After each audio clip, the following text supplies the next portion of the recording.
Bismillahirrahmanirrahim. Assalamualaikum warahmatullahi wabarakatuh.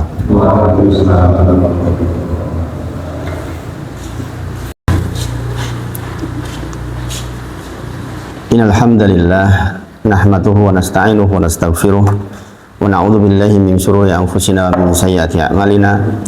May yahdihillahu fala mudilla lahu wa may yudlilhu fala hadiyalah. Asyhadu alla ilaha illallah wa asyhadu anna Muhammadan abduhu wa rasuluh. Allahumma shalli ala Muhammad wa ala ali Muhammad. Ya ayyuhalladzina amanu taqullaha haqqa tuqatih wa la tamutunna illa wa antum muslimun. Wahai orang-orang yang beriman, bertakwalah kepada Allah haqqa tuqatih, dengan sebenar-benarnya takwa, wa la tamutunna illa wa antum muslimun. Jangan sekali-kali kita meninggal kecuali kita dalam keadaan sebagai seorang muslim, seorang yang punya kualitas la ilaha illallah yang baik, yang dipenuhi syarat dan rukunnya. Semoga dengan itu kita termasuk orang-orang yang dipantaskan oleh Allah untuk masuk surganya di yaumil akhir kelak insyaallah. Ya ayyuhan nasu taqu rabbakumul ladzi khalaqakum min nafsin wahidah khalaqa minha zawjaha wa ba'sa minhuma rijalan katsiran wa nisaa'a wa taqullaha alladzi tasaaluna bihi wal arham innallaha kana 'alaikum raqiba. Kita harus ingat bahwa Allah senantiasa mengawasi kita, senantiasa mengurusi kita, senantiasa bersama dengan orang-orang yang soleh di dalam ilmu dan seluruh pertolongan khususnya insyaallah. Innallaha kana 'alaikum raqiba. Ya ayyuhalladzina amanu taqullaha wa qulu qawlan sadida yuslih lakum a'malakum wa yaghfir lakum dzunubakum wa may yuti'illaha wa rasulahu faqad faza fawzan 'azima. Wahai orang-orang yang beriman, sekali lagi bertakwalah kepada Allah. Wa qulu qawlan sadida, dan pastikan setiap kalimat yang keluar dari mulut kita kalimat yang benar saja. Yuslih lakum a'malakum, maka niscaya Allah akan memperbaiki amal-amal kita selanjutnya. Wa yaghfir lakum dzunubakum, dan Allah akan mengampuni dosa-dosa kita. Wa may yuti'illaha wa rasulahu, barang siapa yang taat kepada Allah dan Rasulnya, faqad faza fawzan 'azima, maka dialah sesungguhnya orang yang sangat beruntung. Mudah-mudahan kita termasuk orang-orang itu, orang-orang yang senantiasa taat kepada Allah dan Rasulnya, sehingga kita menjadi orang-orang yang betul-betul mendapatkan keberuntungan di dunia dan di akhirat. Subhanaka la ilma lana illa ma 'allamtana innaka antal alimul hakim. Maha suci Allah, tidak ada yang ilmu kita miliki kecuali atas apa yang Allah ilhamkan kepada kita, dan kita berharap mudah-mudahan kita termasuk orang yang dipahamkan di dalam ilmu dan diberikan taufik oleh Allah atas ilmu yang diperoleh, sehingga bisa terimplementasikan dalam kehidupan kita sehari-hari menjadi amal soleh yang akan pengaruhi baik dan buruknya kehidupan kita di dunia dan di akhirat. Rabbi shrah li sadri wa yassir li amri wahlul 'uqdatam min lisani yafqahu qawli. Amma ba'd. Bapak-bapak semuanya, Bapak Ibu, kita tentu saja sangat bersyukur kepada Allah atas semua nikmat dari Allah untuk kita. Di tengah perjuangan begitu banyak orang yang terkena sakit nih, ternyata yang saya alami itu wabah. Kemarin saya ketemu sama beberapa teman, menyeluruh ini Ustaz. Jadi demamnya demam yang lama dan memang membuat itu radang. Alhamdulillah kemarin Allah datangkan adik saya dari Cilacap nih, bawa obat-obatnya obat sederhana sebenarnya, obat apotik gitu. Tapi karena saya bukan orang kesehatan kan nggak tahu gitu. Terus dikasih obat itu, saya sudah mengkonsumsi 5 itu alhamdulillah berkurang cukup banyak gitu. Meskipun masih agak-agak serak, tapi sakitnya itu udah relatif berkurang cukup banyak gitu. Semoga semua yang hadir sehat nih. Ini kebanyakan yang kena laki-laki masalahnya nih, yang ibu-ibunya malahan relatif sehat dengan virus yang sekarang ini. Di keluarga saya juga hanya laki-laki tok yang kena, istri terus Fatimah, Aisyah alhamdulillah enggak gitu. Tapi yang Ammar kena, Abdullah juga kena gitu. Jadi ini virusnya senang sama laki-laki ini. Subhanallah gitu. Jadi radangnya itu sampai sakit, masalahnya mengganggu kan, sangat mengganggu.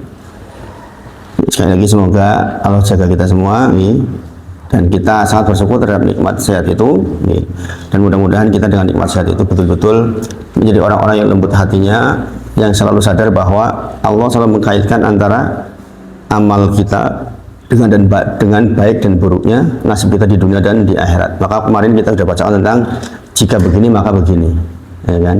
Disebabkan karena ini maka begini, ya kan? Hukuman timbul karena ini, pahala timbul karena ini, sehingga semuanya Allah kaitkan dengan perbuatan amal soleh kita, dan itu adil, ini keadilan dari Allah Subhanahu wa Ta'ala.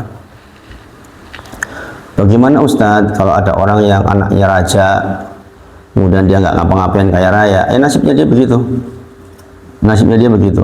Disebabkan karena orang tuanya ditakdir jadi presiden misalnya, maka anaknya tinggal melanjutkan misalnya. Itu kan ya takdir. Tapi masing-masing ada resikonya, masing-masing ada resikonya.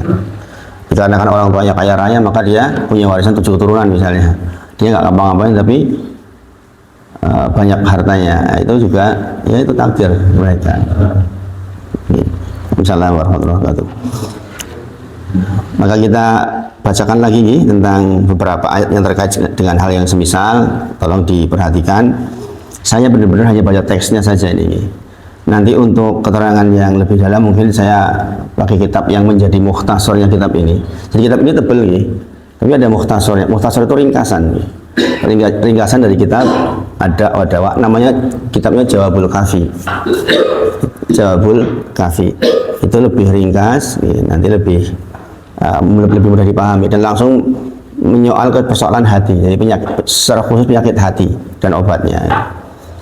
Masya Allah nih, nanti insya Allah saya upayakan untuk mendapatkan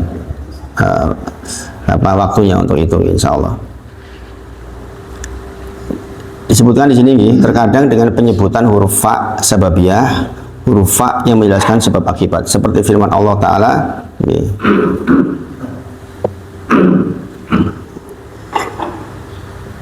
Dalam Quran surah Asy-Syams ayat ke-14, itu sudah bacaan kemarin nih. Fakadzabuhu fa'aqaruha fadamdama alaihim rabbuhum bidzambihim fasawwaha. Lalu mereka mendustakan dan menyembelih unta itu. Maka Rabb mereka membinasakan mereka disebabkan dosa mereka. Lalu Allah menyamaratakan mereka dengan tanah. Ini kan disebabkan karena dia melanggar perintah Allah untuk tidak mengganggu untanya siapa Nabi Soleh. Ternyata mereka bukan cuma mengganggu tapi membunuhnya. Maka kemudian Allah membinasakan dan menyamaratakan meratakan mereka dengan tanah. Subhanallah. Jadi masih seputar disebabkan karena maka itu kan. Nah makanya kita harus ingat betul setiap perbuatan yang kita lakukan pasti ada konsekuensi yang timbul. Sebagaimana saya sampaikan di hukum kekalahan massa, kekalahan energi itu berlaku. Kita mengeluarkan energi begini ya nggak hilang energi, tapi pindah ke sini. Kita mengangkat apa yang saya lakukan itu nggak hilang, tapi pindah ke sini. Nah ini kan kita paham betul dengan hal itu. Maka kita harus selalu mengingat setiap tindakan kita itu mengandung resiko yang baik maupun buruk. Waalaikumsalam warahmatullahi wabarakatuh. Ini sekali lagi Allah berfirman dalam Quran surah Asy-Syams ayat 14, lalu mereka mendustakannya dan menyembelih unta itu, maka ya kan Rabb mereka membinasakan mereka disebabkan karena dosa mereka. Lalu Allah menyamaratakan mereka dengan tanah. Jadi disebabkan karena menyelisihi perintah Allah, maka kemudian terjadilah kebinasaan. Jadi kita harus ingat itu, namanya fa sababiyah. Kemudian dalam Quran surah Al-Haqqah ayat ke-10 ini juga sama, fa'aso ya kan? Maka masing-masing mereka mendurhakai Rasul dan Rabb mereka. Fa'aso rasula rabbihim. Fa'aso itu berkhianat nih, menyelisihi atau melawan nih. Maka masing-masing mereka fa'aso rasula rabbihim. Mereka mendurhakai Rasul dan Rabb mereka. Fa'akhadhahum akhdatan robiyah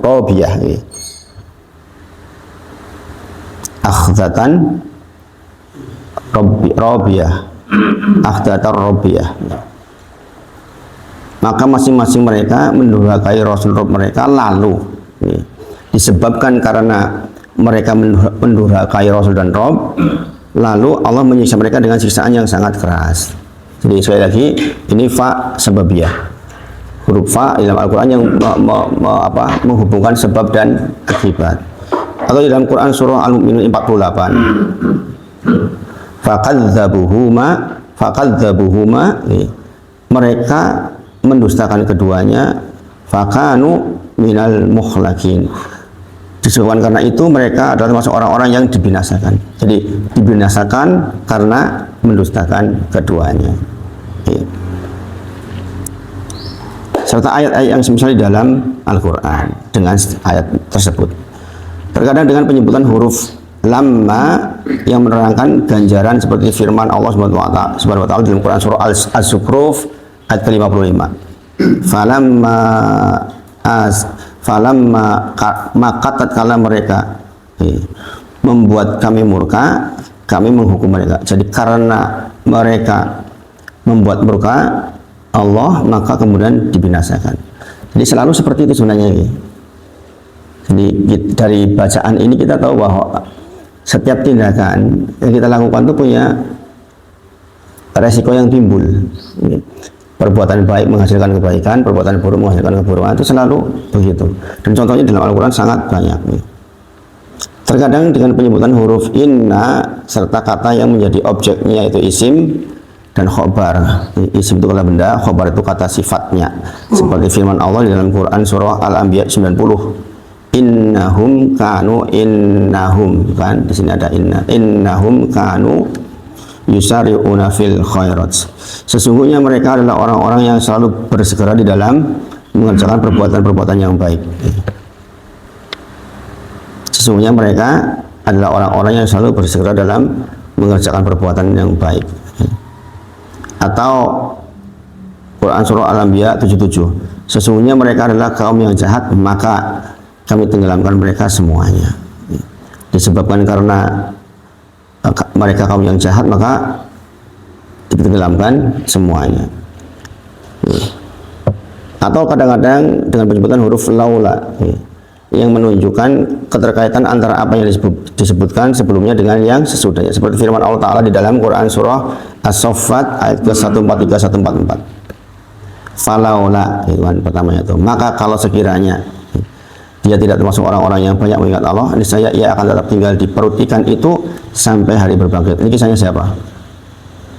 Nabi Yunus yang dimakan oleh fibatnil hut di dalam perut ikan. Falaula, jikalau bukan karena dia termasuk orang-orang yang banyak mengingat Allah, yaitu dengan ucapan la ilaha illa anta subhanaka inni kuntu minadz dzalimin, maka niscaya ia akan tetap tinggal di perut ikan itu sampai hari berbangkit. Tapi karena dia banyak mengingat Allah, maka kemudian diangkat. Sebenarnya perhatikan ini, dalam kesedihan kita mungkin yang sangat mendalam, ingat-ingatlah Allah gitu. Apa yang bisa waktu itu, apa yang bisa, jadi jangan sampai putus dari rahmat Allah. Apa yang bisa gitu. Bisa jadi hal yang terlihat kecil mengakibatkan sesuatu yang besar. Terkadang dengan penyebutan huruf lau itu seandainya yang menerangkan syarat, seperti firman-Nya walau annahum, dan sesungguhnya kalau mereka melaksanakan pelajaran yang diberikan kepada mereka, tentulah hal yang demikian itu lebih baik bagi mereka. Quran surah An-Nisa ayat 66.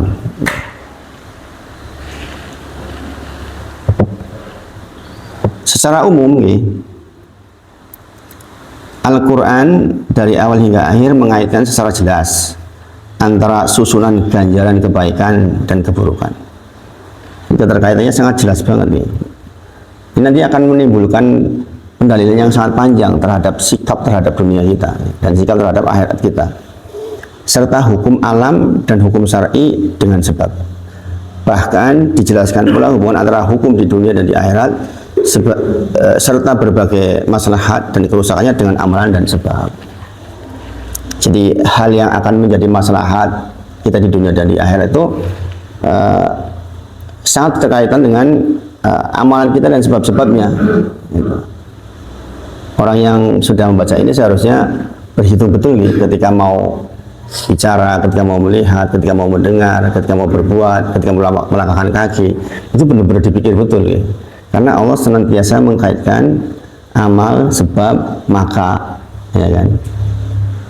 Coba jangan perhatikan kita melihat sesuatu, ya kan. Apakah penglihatan ini kita pikirin ini penglihatan yang benar apa enggak? Kita mendengar sesuatu yang didengar benar enggak? Karena masing-masingnya punya sebab akibat. Barang siapa yang memahami masalah ini, kata beliau, penulisnya, dan mencermatinya dengan seksama, niscaya ia akan mendapatkan manfaat yang tiada terkira. Betul nih. Orang yang paham sebab akibat nih, otomatis dia akan mendapatkan manfaat yang besar sekali. Namun orang yang hanya sekedar menyandarkan diri kepada takdir karena kebodohan, kelemahan, kelalaian dan kealpaan dirinya, maka tawakalnya ini hanyalah merupakan apa kemarin? Tawakalnya merupakan kelemahan dan kelemahannya berubah menjadi tawakal. Nek dalam tanda kutip wong bodoh, jahil, itu nanti tawakalnya hanya menjadi kelemahan buat dia. Dan kelemahannya berubah menjadi tawakal. Ya wis ngono kuwi gitu. Nah, kita bacakan ya sedikit-sedikit. Kita mulai sampai di sini gimana lagi.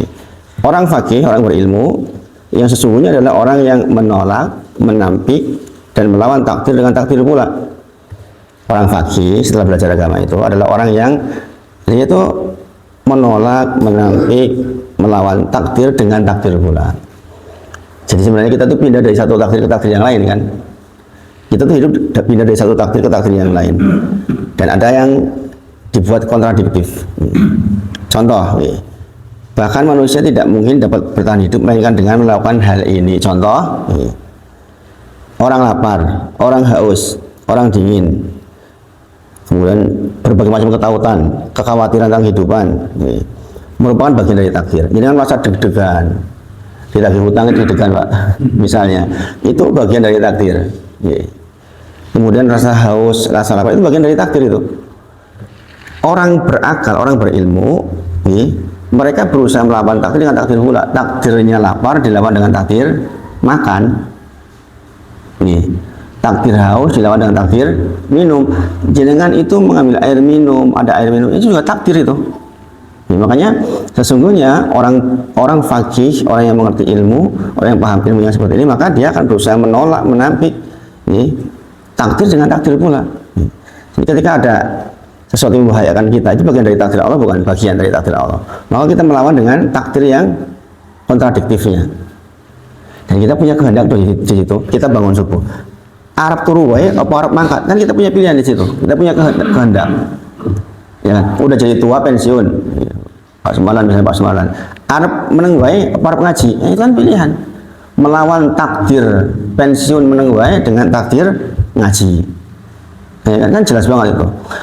Disebabkan karena apa? Karena kita paham tentang hukum sebab akibatnya kita bacakan sebelumnya bahwa di dalam Al-Quran Allah menyebutkan banyak sekali hal yang jika maka, dikarenakan karena ini maka begini. Selalu begitu.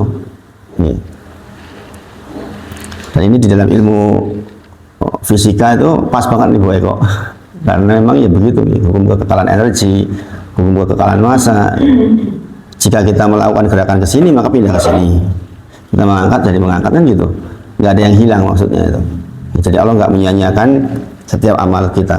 Begitu juga orang yang diberi pemahaman dan petunjuk oleh Allah, ia akan menolak takdir hukuman akhirat dengan takdir taubat. Takdir menolak takdir hukuman akhirat dengan takdir taubat.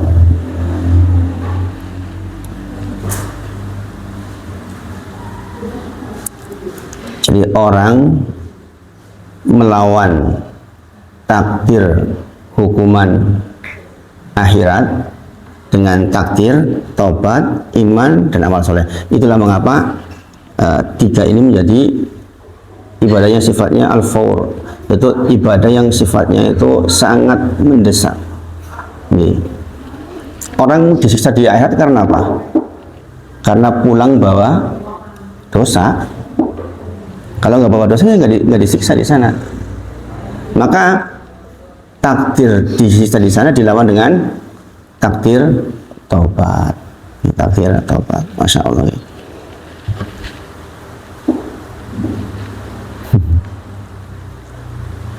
Pas banget Bu ini Bu, masya Allah. Sudah mau habis suaranya.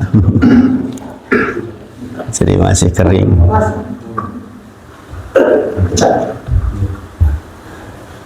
Masya Allah, jazakallahu khairan. Ustaz. Aku saya minum Bu.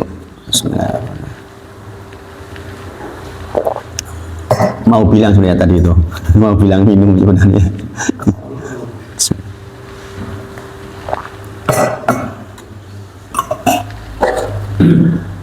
langsung longgar ini. Sekali lagi begitu juga orang yang diberi pemahaman dan petunjuk oleh Allah, ia akan menolak takdir hukuman di akhirat dengan takdir dia bertobat, dia beriman dan beramal soleh. Jelas gini? Kalau kita lihat di dalam Quran surah Al-Kahfi ayat 110 ayat terakhir, "Faman kana yarju liqa rabbi falyamal amalan sholihan wa la yusyrik bi ibadati rabbih ahada." Jadi dia melawan takdir tidak ketemu dengan Allah, masuk neraka, dilawan dengan takdir pertemuan, yaitu dengan cara beramal soleh dan tidak bawa syirik. Itu loh maksudnya begitu. Kemudian melawan dengan iman, tentu saja yusabbitullahu alladziina amanu bil qouli tsabit fil hayati dunya wa fil akhirah. Quran surah Ibrahim ayat 27, ya kan, bahwa ternyata untuk menolak kematian yang buruk, menolak tidak bisa jawab di alam kubur, ya syaratnya dengan melawannya dengan kita beriman kepada Allah. Karena Allah berjanji yusabbitullahu alladziina amanu bil qouli tsabit fil hayati dunya fil akhirah. Maka kita beriman kepada Allah dengan sesungguhnya iman supaya kita mendapatkan qouli tsabit. Ya kan? Seperti itu. Amal soleh jelas nih, kita sudah sebutkan di atas. Hal ini setara dengan takdir yang ditakuti di dunia serta kebalikannya. Sebab Rob dunia dan akhirat adalah satu. Hikmahnya juga satu, serta tidak ada pertentangan dan penafian antara satu sama lain. Jadi hal ini setara dengan takdir yang ditakuti di dunia serta kebalikannya. Jadi masing-masingnya bisa kita lawan. Jadi sekali lagi, melawan takdir dengan takdir. Takdir kebodohan dilawan dengan takdir belajar. Nah ini benar kalau pemikiran seperti itu. Beda dengan yang tadi. Saya tawakal tawakalnya jadi kebodohan, kebodohan ini jadi tawakal. Seolah-olah dia tuh betul melakukan bahasa itu, ya nggak belajar. Kalau memang takdir saya memang pintar ya pintar. Nah, ya nggak bisa begitu, ya nggak begitu maksudnya. Pintar itu dengan ta'alum, pintar itu dengan belajar. Ini melawan kebodohan dengan takdir belajar. Masalah ini termasuk salah satu masalah yang sangat mulia ya, atau penting bagi orang yang mengetahui kedudukannya serta memperhatikannya secara saksama. Wallahu alam. Wallahul musta'an. Meskipun demikian, masih tersisa dua hal yang harus seseorang lakukan untuk menyempurnakan kebahagiaan dan keberuntungannya. Yang pertama, jadi ini kitab yang memang menguras sekali hati kita. Nanti kita bacakan yang mukhtasornya insya Allah di pertemuan-pertemuan berikutnya. Saya akan datangkan yang ringkasannya. Ini kalau ini kan tebal banget. Nanti mukhtasornya lebih ringkas, lebih cepat dipahami insya Allah. Saya semalam mencoba membaca ulang beberapa halaman itu, wah ini katanya rada abot gitu. Makanya saya coba nanti di pertemuan berikutnya saya baca mukhtasornya tentang ringkasannya. Nama kitabnya Al-Jawabul Kafi, itu ringkasannya insya Allah. Pertama, ia seharusnya mengetahui rincian sebab-sebab terjadinya keburukan dan kebaikan. Jadi kita setelah tahu konsep tadi itu, maka kita dituntut untuk tahu rinciannya. Rincian sebab-sebab terjadinya keburukan dan kebaikan. Jadi kita harus tahu secara rinci, sehingga kita bisa melaksanakan secara rinci pula. Selain itu, seseorang mesti memiliki basyirah atau pengetahuan dalam hal tersebut menurut apa yang disaksikannya dari alam, pengalaman pribadinya dan orang lain, serta berita umat-umat terdahulu dan sekarang yang pernah ia dengar. Pahami? Dia harus belajar dari pengalamannya, kemudian lebih pintar lagi dia belajar dari pengalaman orang lain, kemudian dia bisa membaca atau berpengetahuan dengan basyirah dan pengetahuan yang cukup untuk melihat apa-apa yang sudah terjadi dalam kehidupan ini. Ya kan, kita disuruh, bahkan dalam Al-Quran disebutkan bepergianlah ke berbagai belahan dunia untuk mengetahui apa kesudahan buat orang-orang yang berbuat zalim. Misalnya yang masih tersisa sejarah sekarang itu di mana tuh, di kaum Lut, kemudian kaum Ad, itu kan masih ada bekas-bekasnya gitu. Sehingga kita akan mengambil pelajaran, oh jika lo begini maka begitu. Kaum Ad itu kurang nopo coba, besar kuat, tapi kalimatnya apa? Kapan siksamu datang? Maka dikatakan, kenapa engkau minta keburukan sebelum engkau minta kebaikan? Gitu kan. Mintalah kebaikan kepada Allah dan beristighfarlah. Niscaya akan diberi kekuatan justru. Jadi orang sudah kuat tambah kuat lagi. Gitu. Tapi kesudahannya buruk disebabkan karena durhaka kepada Allah Subhanahu Wa Taala. Jadi begitu, selalu sebab akibat. Jika maka. Hal paling bermanfaat dalam hal ini adalah tadabbur Al-Quran. Nanti kemarin saya sedih banget sampai nangis itu ketika ini radang nggak sembuh-sembuh itu kebiasaan kalau pagi itu kan murojaah dan murojaahnya saya keras biasanya. Baca Quran, yang rumahnya kan jauh dari orang-orang, jadi moco keras ya santai Pak. Gitu. Kemarin waktu sakit itu ya nggak bisa baca keras-keras, boro-boro gitu, perih banget itu, longsor banget rasanya itu. Jadi tadabbur Quran itu ya dilakukan setiap hari. Al-Quran memuat hal-hal di atas dengan pemaparan yang sempurna. Jadi rincian terhadap sebab dan akibat itu Al-Quran sudah berikan. Sudah kita bacakan sebagian di antaranya ya. Tentang fa sababiyah, kunarubba, laula, lau ya kan. Jika maka, seandainya, kalau saja kan itu kan. Di dalamnya disebutkan sebab-sebab terjadinya kebaikan dan keburukan secara terperinci dan jelas. Ingat di Al-Quran kita petunjuk, maka harus ditadaburi. Selanjutnya adalah mempelajari as-sunnah, ya tentu saja ya. Yang tidak lain adalah saudara kandung dari Al-Quran sekaligus wahyu kedua. Karena tidaklah Rasulullah menyebutkan sesuatu kecuali in huwa illa wahyu yuha. Pasti karena wahyu dari Allah Subhanahu wa taala. Maka dikatakan sunnah itu saudara kandungnya Al-Quran. Karena memang ya dua-duanya sebenarnya wahyu dari Allah Subhanahu wa taala. Cuma satunya dalam bentuk kalamullah, satunya dalam bentuk yang diberikan kepada Nabi Muhammad SAW. Makanya di situ juga ada apa namanya? Hadis qudsi. Hadis qudsi itu perkataan Allah, firman Allah yang tidak ditulis dalam Al-Quran lewat lisan Nabi Muhammad SAW, namanya hadis qudsi. Dan sunnah-sunnah secara umum. Al-Quran dan As-Sunnah akan memperlihatkan kepada kita semua segala bentuk keburukan dan kebaikan. Jadi tidaklah Rasulullah meninggal kecuali sudah mengingatkan apa yang baik untuk dilakukan, mengingatkan apa yang buruk dijauhi. Tidak Rasul meninggal. Sekali lagi, ini dalam kitab Ushul Salasah dulu, tidaklah Rasulullah meninggal kecuali yang baik pasti sudah dikabarkan, yang buruk pasti sudah diperingatkan. Masalahnya kita nggak pelajari, kita nggak sempat belajar, kita nggak sempat membaca, itu masalahnya. Sekali lagi, karena ini Islam itu agama yang sempurna, agama yang diridhoi Allah, yang tidak akan ada perubahan lagi sampai akhir masa, yang Al-Qurannya tetap seperti itu adanya, yang hadis-hadisnya tetap seperti itu adanya, maka tidaklah suatu kebaikan kecuali pasti Rasulullah sudah pernah sampaikan, tidaklah keburukan kecuali pasti Rasulullah sudah pernah peringatkan. Hanya saja kita nggak sempat mempelajarinya kadang-kadang. Makanya kesibukan kita sebenarnya mempelajari Al-Quran dan Al-Sunnah tiap hari. Saya itu jujur aja sampai kurang-kurang waktu. Makanya setelah terjun ke dunia dakwah itu saya merasa lebih bertanggung jawab untuk waktunya untuk belajar daripada untuk usaha. Tapi resikonya memang ya jadi susah dalam satu hal ini. Tapi nggak tegel gitu, kalau untuk nggak baca tuh nggak tegel gitu. Kenapa? Karena banyak sekali hal yang mungkin sampai meninggal pun belum selesai gitu. 7.000 sekian hadis dalam hadis Sahih Bukhari, masing-masingnya ada keterangan-keterangan yang mendukung. Al-Quran ada sekian ribu ayat. Coba disebutkan lihat, itu tuh keterangan secara terperinci yang seharusnya menjadi panduan buat kita. Sekali lagi, tidak ada Rasul meninggal kecuali kebaikan pasti sudah dikabarkan, keburukan pasti sudah diperingatkan. Sehingga sebenarnya kalau kita sempat tahu ini semua, berarti kan kita kan terhindar dari itu, iya kan? Masalahnya kadang-kadang kita nggak menyempatkan baca. Setelah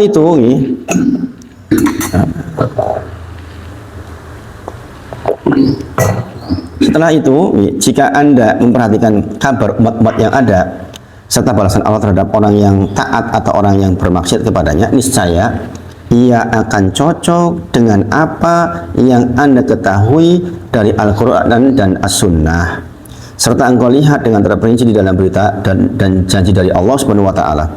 Semua ini akan menunjukkan kepadamu bahwa Al-Quran itu benar, Rasul itu benar, Allah pasti menepati janjinya, dan sejarah hanyalah rincian dari bagian-bagian yang dikenalkan oleh Allah dan Rasulnya kepada kita tentang sebab-sebab universal terjadinya kebaikan dan keburukan. Semakin jenengan mempelajari Al-Quran dan Sunnah, jenengan akan merasa kecocokan lewat pengalaman jenengan pribadi tok saja. Jikalau begini maka begini. Orang berbuat maksiat itu pasti ada kafarahnya, tidak mungkin tidak. Makanya sekali lagi, Para sahabat itu bahkan ketika sandalnya putus saja dia mengatakan, dosa apa saya? Kudanya susah dikendalikan, dosa apa saya? Begitu langsung. Dia tidak menyalahkan siapa-siapa, dia langsung, apa saya melakukan dosa apa? Gitu. Dan kejadian-kejadian yang disebut dalam Al-Quran dan As-Sunnah pasti akan bercocokan dengan apa yang dengan alami, pasti cocok. Coba jangan pelajari, saya itu pernah mengalami kesialan misalnya, baru ngopoto, coba dengan kamu jujur di dalam kehidupan jenengan, pasti ada hal-hal.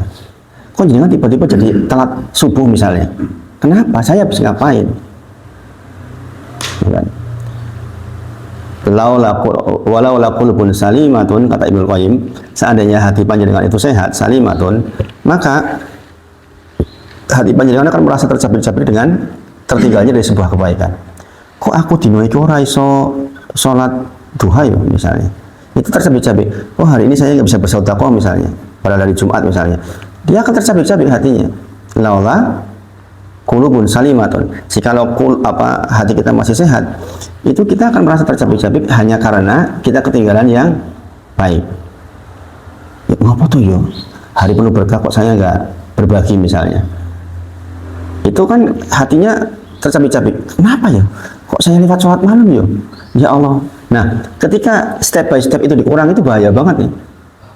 Jika kemudian ada perasaan bahwa saya nggak sholat duha, santai wae, orang apa kok hati ini ya tentrem-tentrem wae, telat sholat duhur, hati ini tentrem-tentrem wae, ini masalah ini. Itu udah ciri menuju ron nih. Jika seorang hamba melakukan sebuah dosa, maka nukitat fi qalbihi nuktatun sauda.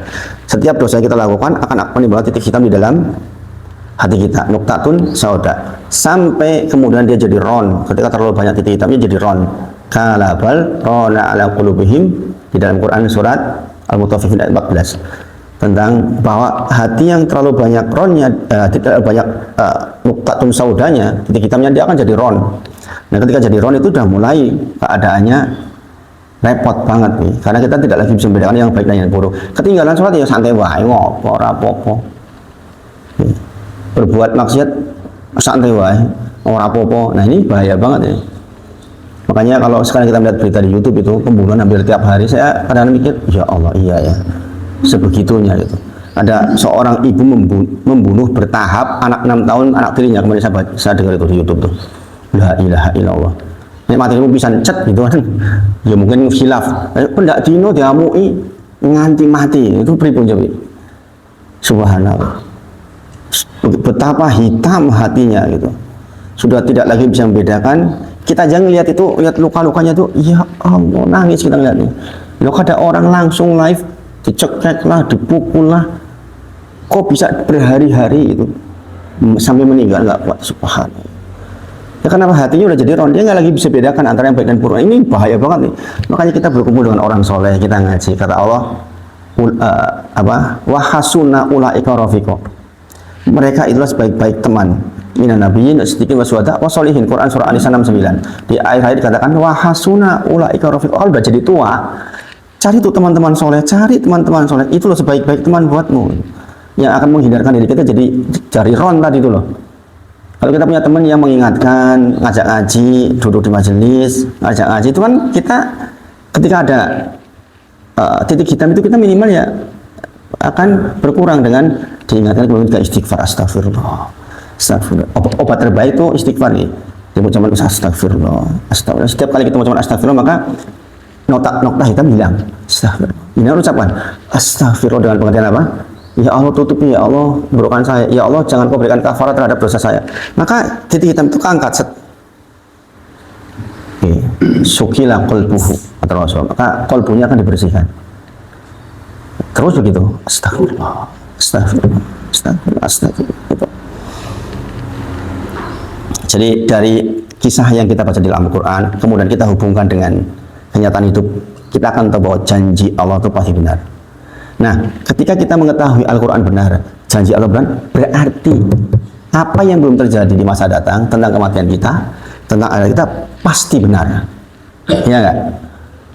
Berarti seluruh kabar yang di Al-Quran yang belum kita alami, pasti benar. Bahwa akan ada surga, ada neraka. Kadang-kadang kita masih blank. Nanti saya akan dihidupkan selama-lamanya, diabadikan, nggak mati-mati, terus-terusan hidup, nikmat terus. Kadang-kadang kita masih blank itu, ya kan? Tapi dengan kita mempelajari apa yang sudah terjadi dan terjadi pada diri kita, jika begini maka begini, jika begini maka begini, dan selalu benar. Selalu benar. Janji Allah itu selalu benar. Masya Allah. Kemudian kesalahan-kesalahan persepsi dalam doa. Ini menjadi perkara yang kedua. Ia seharusnya tidak menipu dirinya sendiri dalam berinteraksi dengan sebab-sebab tersebut. Jangan sekali-kali kita memaksakan diri kita untuk menipu diri kita dengan sebab-sebab tersebut. Ini termasuk perkara yang paling penting. Seorang hamba mengetahui bahwa maksiat dan kelalaian termasuk sejumlah sebab yang pasti mendatangkan kemudaratan atas dirinya. Pasti. Kemaksiatan, keburukan, kelalaian, maka akan mendatangkan kemudaratan atas dirinya, baik di dunia maupun di akhirat. Namun ada kalanya jiwa ini menipu dirinya sendiri. Misalnya mengandalkan kepada maaf dan ampunan Allah. Ini yang saya katakan, dia rojak berlebihan, tidak punya khauf. Kita dulu sudah pernah pelajari. Dia terlalu berharap berlebihan. Sementara kita harus tahu bahwa Allah juga bisa mengazab kita. Allah rahmatnya sangat luas, tapi sisi lain kita juga harus tahu Allah itu bisa mengazab kita dengan sangat pedih. Gitu. Maka ada khauf dan roja. Ibadah itu punya 3 sisi hal yang perlu kita pelajari. Persoalan hati. Ibadah itu diibaratkan para ulama mengibaratkan seperti burung. Burung itu akan bisa terbang dengan 2 sayap, ya enggak? Tapi untuk mengarahkan kemana itu butuh kepala, ya enggak? Ada burung ada kepalanya, terbangnya kemana? Maka ketika dia terbang menuju kemana itu punya kepala. Nah, sayap yang ini namanya khauf dan roja. Khauf itu rasa takut. Kita takut banget kepada Allah. Dengan takut itu maka kita mendekat kepada Allah. Kita roja berharap, ya Allah, saya berharap betul ya Allah. Maka terbanglah kita menuju mana? Menuju kepada Allah. Hubbi namanya. Keadaan dimana kita sangat mencintai Allah. Hubbi namanya. Kepala ini hubbi. Gitu. Jadi kita terbang dengan khauf dan roja menuju kepada Allah dengan cinta kita kepada Allah Subhanahu wa taala. Jadi dengan tahu konsekuensi cinta itu kan ya namanya orang cinta gimana? Pasti akan berusaha mendekat, tidak mengkhianatinya, ingin menyenangkannya gitu. Seperti itu. Jadi ada kalanya jiwa itu menipu dirinya sendiri. Misalnya mengandalkan kepada maaf dan ampunan Allah. Allah maaf pemaaf kok. Kita zina dengan alasan Allah maaf pemaaf, paling aku diampuni. Maling diampuni, nanti diampuni. Allah tuh rahmatnya luas, maha pengampun. Orang bodoh itu mengandalkan itu. Serta menunda taubat dengan pedenya, Allah nggak apa-apa. Terkadang juga berlindung dengan ucapan istighfar secara lisan. Melaksanakan perkara-perkara yang disunahkan atau ilmu yang ia miliki. Terkadang pula dengan menjadikan takdir dengan sebagai dalih, menjadikan hal-hal yang mirip dengan itu sebagai alasan atau dengan alasan mengikuti para pemimpin. Kita lihat ini, mungkin jangan belum langsung paham ini, karena masyarakat saya lagi ini agak berat. Kita lambat-lambat nih. Banyak orang menyangka bahwa jika seseorang melakukan kemaksiatan lalu mengucapkan astagfirullah, maka dampak negatif dosa dari kemaksiatan tersebut akan hilang dan selesailah urusan-urusannya. Dalilnya kan mengatakan begitu, ya kan? Ya enggak? Sebelum kita pelajari Pak Mardi di sana, dengan di Aroyan. Bismillah. Letterlux dalilnya itu kan mengatakan kita bermaksiat kepada Allah, kemudian kita mengucapkan astagfirullah, maka hilang dengan itu, termasuk hilang potensi dari yang kedua, potensi bahayanya. Kita ingat ya, astagfirullah artinya apa? Tolabul maghfirah. Astagfirullah dalam bahasa Arabnya tolabul maghfirah. Tolabul itu minta ampunan. Maghfirah itu dari kata apa? Masih ingat nggak? Dari kata mighfar. Maghfirah itu dari kata mighfar. Berarti saya lagi minta mighfar. Mighfar itu apa? Bahasa Arab yang artinya topinya tentara nih loh. Topi wojo. Itu mighfar dalam bahasa Arab. Fungsi dari topi wojo adalah untuk siter, siter itu penutup supaya nggak kena masalah. Yang kedua, wikoya. Wikoya itu melindungi. Beda dengan kolan suah ini. Kalau kolan suah hanya siter saja nih. Saya di peluk ya siloro gitu. Tapi kalau topi wajah kan ting gitu kan. Itu. Makanya tolabul maghfirah meminta agar dengan astagfirullah itu kita terlindungi dari dosa yang sudah lalu. Ya Allah, jangan perlihatkan lagi dosa saya. Ya Allah, tutup ya Allah aib saya dari istri saya, dari anak saya, dari tetangga saya. Kan dikatakan oleh para ulama, seandainya saja dosa itu ada baunya, maka nggak ada orang yang mau dekat dengan kita, ya kan? Ya nggak? Kalau kita jujur begitu nggak? Nek wong ngerti awake dhewe yang sesungguhnya ditutup oleh Allah jelek-jeleknya, nggak ada orang mau dekat dengan kita, nggak ada. Nek dosanya awake dhewe mampu, nggak ada orang mau dekat dengan kita. Ya. Makanya kita istighfar, ya Allah tutup ya Allah, tutup aib saya ya Allah di dunia dan di akhirat, di dunia dan di akhirat loh ya. Jadi nanti akan ada dosa yang Allah tutup tuh, nggak kelihatan lagi di akhirat, disebabkan karena istighfar kita. Kemudian yang kedua adalah wikoya. Wikoya itu pelindung supaya kalau melakukan dosa, ya sudah terlanjur dosa ya, nek isoki ora dikafarah. Nah, ada orang mengandalkan dengan ucapan itu lisan saja, astagfirullah. Ingat, ucapan itu ucapan yang punya konsekuensi. Nggih. Aunya gitu loh. Seperti tadi loh, hubungan sebab akibat. Jangan mengucapkan astagfirullah tapi terus-terusan maksiat. Terus-terus aja jenengan. Pokoknya membuat sebab untuk mendatangkan bala buat jenengan. Ya astagfirullah, iya. Tapi jenengan selalu saja membuat satu hal yang berpotensi jenengan kena masalah. Nah, ya, ini namanya kebodohan namanya. Dia hanya mengandalkan ucapan astagfirullah di dalam lisannya tanpa kemudian memahami konsekuensinya. Bahwa dalilnya mengatakan begitu, ya. Tapi sekali lagi dengan pengertian kita tuh menghadirkan istighfar itu dengan betul-betul datang betul. Paham betul? Ya kita anggap paham ya, anggap paham ya. Ada orang yang mengaku fakih berkata kepadaku, aku akan berbuat semauku, lalu subhanallah wa bihamdih, maha suci Allah dan aku memujinya sebanyak 100 kali, maka apa yang kulakukan itu akan terampuni seluruhnya sebagaimana riwayat yang sahih dari Nabi Muhammad SAW. Rasulullah bersabda, mangkola fi yaumi, barang siapa yang mengatakan subhanallah wa bihamdih, maha suci Allah dan aku memujinya sebanyak 100 kali dalam sehari, maka dosa-dosanya akan dihapus walaupun sebanyak buih di lautan. Dalilnya mengatakan begitu. Tahu nggak?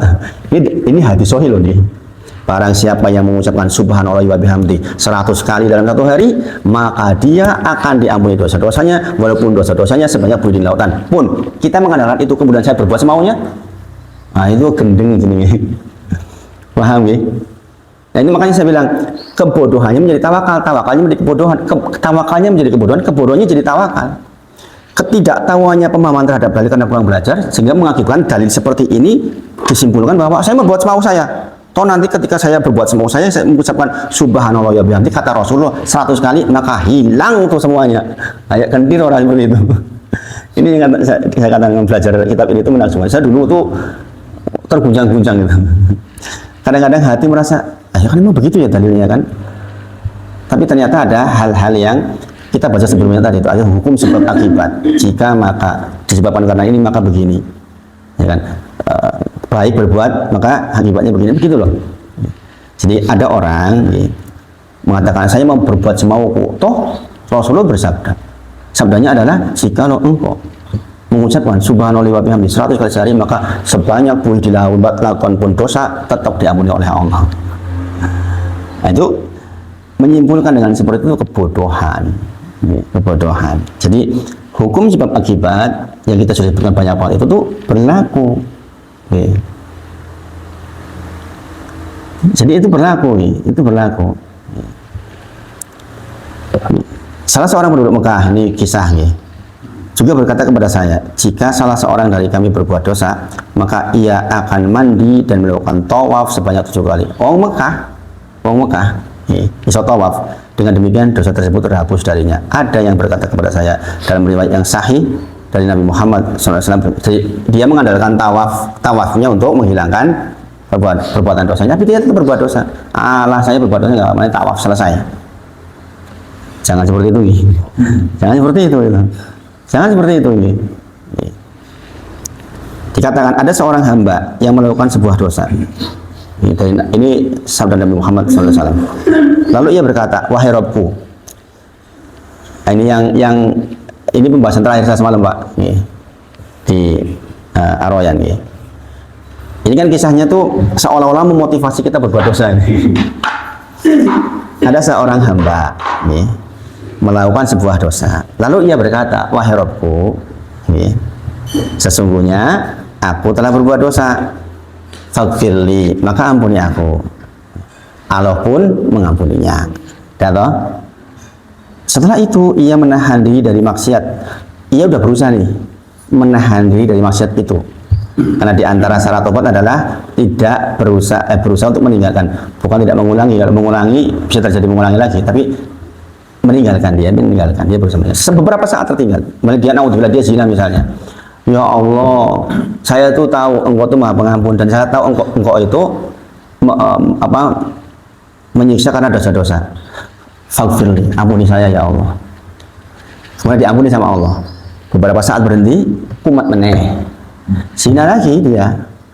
Maka dia mengatakan lagi, ya Allah, sesungguhnya saya tahu saya punya Rob yang mengampuni dosa-dosa dan yang menyiksa karena dosa-dosa. Maka faghfirli, ampuni aku ya Allah. Kata Allah, diampuni lagi. Berhenti beberapa saat lagi nih orang ini. Berulang lagi yang ketiga. Subhanallah. Ini hadisnya Masya Allah. Kemudian dia mengatakan, saya punya Rob yang mengampuni dosa-dosa, saya punya Rob yang menyiksa karena dosa-dosa. Maka dia mengatakan faghfirli. Dengan pengetahuan apa? Dia yakin betul Allah itu Maha Pengampun, Allah itu bisa menyiksa karena dosa-dosa. Maka dengan pengetahuan ini dia mengatakan, Rabbighfirli, ampuni saya ya Allah, ampuni saya. Maka kemudian diampuni lagi oleh Allah. Kemudian terakhir Allah berfirman, aku telah mengampuni hambaku itu, maka berbuatlah semaunya. Ini kok ya perintah habis ya ulang-ulang ini biar apa-apa toh, gitu kan? Ya kan kesannya kayak gitu ya enggak? Ya enggak? Kesannya ya wis lah, pokoknya sepanjang kowe gawe elek kok bertobat, memang dalilnya mengatakan begitu. Hukum tobat menjadi wajib ketika kita berdosa. Menunda tobat itu dosa tersendiri. Tetapi kalau jangan mengandalkan itu untuk berbuat jelek, ayo bodohnya luar biasa. Paham nggih? Ini kalau dilanjutkan ke hadis berikutnya kan lebih dahsyat lagi. Seandainya suatu kaum tidak ada yang berbuat dosa, maka kaum itu akan dihinakan oleh Allah. Faja'a, kemudian didatangkan biqaumin, dengan satu kaum yang dia berdosa, dia minta ampun sama Allah, Allah ampuni. Seolah-olah gawe dosa dimotivasi to niku. Jikalau ada satu kaum, RT-nya Mas Denny, rawo belas sing dosa sama ini. Kata Allah akan dihilangkan, diganti dengan orang yang berdosa, kemudian orang itu minta ampun, kemudian Allah ampuni. Kenapa coba? Untuk menunjukkan Allah Maha Pengampun harus ada yang berdosa dong, iya kan? Bagaimana mungkin kita mengatakan Allah itu Maha Pengampun kalau nggak ada yang berdosa? Itu sebenarnya bukan dalil untuk motivasi kita berbuat dosa, bahwa kita tuh nggak mungkin lepas dari dosa-dosa, mustahil. Ini perintah justru harus banyak istighfar sebenarnya kan. Hari ini apalagi kita pegang gadget, buka set, orang nggak pakai jilbab, kita lihat, orang kelihatan lehernya kita lihat, dosa nggak? Dosa. Nggak mungkin kita tuh nggak dosa, mustahil. Mustahil. Nah, kemudian orang itu berkata, aku tidak ragu bahwa aku memiliki Rob yang akan mengampuni dosa dan menghukum karenanya. Ini kisah orang yang berulang-ulang. Nah, ada orang mengandalkan dalil ini untuk berbuat buruk. Kan salah selek di pikirannya berarti kan. Bukan itu maksudnya. Maksudnya adalah Allah itu Maha Pengampun ya. Kalau kita terlanjur dosa, saya minta ampun kepada Allah. Tapi bukan menjadikan andalan saya mau berbuat dosa, toh nanti Allah ampuni. Paham bedanya enggak? Paham bedanya enggak? Nek wis baju dosa, ketahuilah Allah Maha Pengampun. Tapi dengan dalil itu, karena Allah Maha Pengampun, maka saya mau bunuh orang. Lalu jenenge stres itu. Paham enggak? Jadi hukum sebab akibat selalu berlaku. Sebagaimana saya katakan dengan bagaimana orang akan berprasangka baik kepada Allah sementara sepanjang hidupnya dia berbuat jelek. Kita tuh kalau mau meninggal, kata Rasul, janganlah engkau meninggal kecuali dalam kondisi berprasangka baik kepada Allah. Jelas, sahih kan yuk. Janganlah engkau meninggal kecuali sedang berprasangka baik kepada Allah. Masalahnya kita tuh bisa punya prasangka baik dengan latar belakang yang ada. Ini nggak ada sini terus nggak prasangka baik kepripun. Ya kan? Artinya bangunan prasangka baik itu tumbuh karena perbuatan baik sebelumnya. Itu kan sebenarnya perintah. Kalau yang pintar kan mengatakan begini, kata Rasulullah, janganlah engkau meninggal kecuali dalam kondisi berprasangka baik. Sebenarnya kalimat berbuat baik teruslah supaya nanti ketika mau meninggal kamu punya prasangka baik, iya enggak? Paham ya? Orang nggak pernah masuk kerja kok pengen gaji di akhir masa dengan prasangka baik, bos saya itu baik, maka walaupun saya nggak berangkat kerja mesti saya digaji. Gendeng orang itu. Ya kan, ketika dia absen, ketika dia masuk, ada catatannya, baru kemudian diberi hadiah di akhir masa. Maka sekali lagi kalimat jangan engkau meninggal kecuali dalam kondisi prasangka baik, itu bangunannya bangunan yang lama dari sekarang, berbuat baik sehingga kita punya prasangka baik terbangun waktu itu. Walaupun ada pertanyaan, bagaimana jika ternyata sudah selama ini jelek, tetap harus bersangka baik. Tetap harus berprasangka baik. Saya mau diampuni ya Allah, saya udah dosa diampuni ya Allah, tetap berprasangka baik. Tapi sekali lagi kita ingatkan, adalah kebodohan kita mengandalkan itu untuk kesimpulan akhirnya. Ini kan bahaya banget. Karena saya tahu Allah itu Maha Pengampun, maka saya lakukan hal toh nanti diampuni. Nah, ini kan masalah. Inilah contoh manusia yang bergantung kepada nas-nas yang berisi pengharapan, menyerahkan diri kepadanya dan memeganginya erat-erat dengan kedua tangannya. Pokoknya tenang wae, Gusti Allah rahmatnya luas kok. Tenang wae itu. Saya berbuat zalim sama orang ben wae. Engko ya diampuni. Nah, ini kan masalah ini. Bahkan orang ini dikatakan memegang erat-erat dalil itu. Jika orang itu dicela atas dosa dan sikapnya yang terus-menerus melakukan dosa, niscaya ia akan segera menyebutkan nas-nas yang berisi pengharapan serta keluasan rahmat dan ampunan Allah yang dihafalnya. Nah, itu. Oh, kok tuh nggak lihat terus orang budi kok. Alah, tenang wae toh, Gusti Allah pengampun kok. Oh, kayak mau jahat kayak Freddy Budiman akhirnya apik. Misalnya. Bismillahirrahmanirrahim. Itu kan yang ngawur. Orang-orang jahil atau bodoh dalam agama seperti ini memiliki berbagai keanehan dan keajaiban. Contohnya perkataan salah seorang dari mereka berikut ini. Perbanyaklah dosa sesuai kesanggupanmu. Aduh. Jika akhirnya kita menghadap kepada yang Maha Pemurah, perbuat dosa yang banyak, toh nanti kita akan menghadap yang Maha Pemurah. Paham ya? Allah tuh murah, dosanya diampuni, tenang wae toh. Masa Gusti Allah mungkin jahat sih, masa ya kalau diampuni, saya kan hambanya, saya dibuat olehnya. Ada lagi yang berkata, menyucikan diri dari dosa merupakan suatu kebodohan terhadap luasnya sifat pemaaf Allah. Allah Maha Pemaaf, kok kenapa kita harus menyucikan diri dengan dosa-dosa kita? Nah, itu kan sudah selek otaknya, ya enggak? Tapi ini banyak yang seperti itu. Yang punya pemikiran seperti itu banyak. Ada yang juga berkata meninggalkan dosa merupakan kelancangan dan penghinaan terhadap ampunan Allah. Oh, nek orang nggak dosa berarti orang anggap Gusti Allah Maha Pengampun kok. Nggak dosa, ben kowe ngerti Gusti Allah ini Maha Pengampun. Andalannya dalil-dalil kayak gini ini. Subhanallah. Abu Muhammad bin Hasan berkata, aku melihat sebagian mereka memohon dalam doanya, ya Allah, sesungguhnya aku berlindung kepadamu dari ismah. Ismah itu apa? Terjaga dari kesalahan. Orang minta supaya nggak salah, ini kalau ini malah minta salah terus. Toh nanti kalau salah kamu ampuni kan, bukan Maha Pengampun. Ini coba. Sebagian orang yang tertipu tersebut terpengaruh dengan masalah jabar, yaitu pahaman jabariyah, yang menyatakan bahwa seorang hamba sama sekali tidak memiliki kemampuan untuk berbuat dan memilih. Kita pelajari di Gunung Sembuh ini sudah selesai tentang jabariyah, qadariyah. Namun ia dipaksa untuk melakukan perbuatan maksa. Jadi orang mengatakan bahwa kita tidak punya kehendak. Jabariyah itu begitu, bahwa kita itu hanya seperti pion-pion yang dilakukan oleh Allah saja, kita nggak punya kehendak sama sekali. Salah. Buktinya kita mau berangkat subuh atau tidak, kita kan punya kehendak di situ. Pak Semaran tadi mau orang berangkat ke sini atau tidak, emang ada yang maksa kan enggak? Mau duduk di rumah juga silahkan saja, Allah nggak masalahin. Mau berangkat juga silahkan. Artinya Jabariyah itu keliru. Kalau dia berpendapat saya itu hanya pion-pion saja, mangkat ya karena saya dimangkat Gusti Allah. Itu betul, tetapi kita punya kehendak. Walaupun kehendak kita dibawa kehendaknya Allah. Sekali lagi ini saya sudah bahas di Gunung Sembuh, ada videonya insya Allah. Tentang salah rinci rukun iman yang keenam yaitu qada dan qadar. Penting banget itu sebenarnya diikuti itu bagian itu. Jadi sampai di sini dulu sampai halaman 47. Nanti insya Allah di ke depan saya kombinasi dengan mukhtasornya. Ini kan kitab lengkapnya, tebel. Nanti ada yang mukhtasor, yaitu kitab yang lebih ringan. Insya Allah mudah-mudahan lebih bisa membantu untuk pemahaman. Demikian sampai pagi ini, mudah-mudahan bermanfaat. Kita tutup dengan kafaratul majelis. Subhanakallahumma rabbana wa bihamdika, asyhadu an la ilaha illa anta, astaghfiruka wa atubu ilaik. Wa akhiru da'wana alhamdulillahirabbil alamin. Assalamualaikum warahmatullahi wabarakatuh.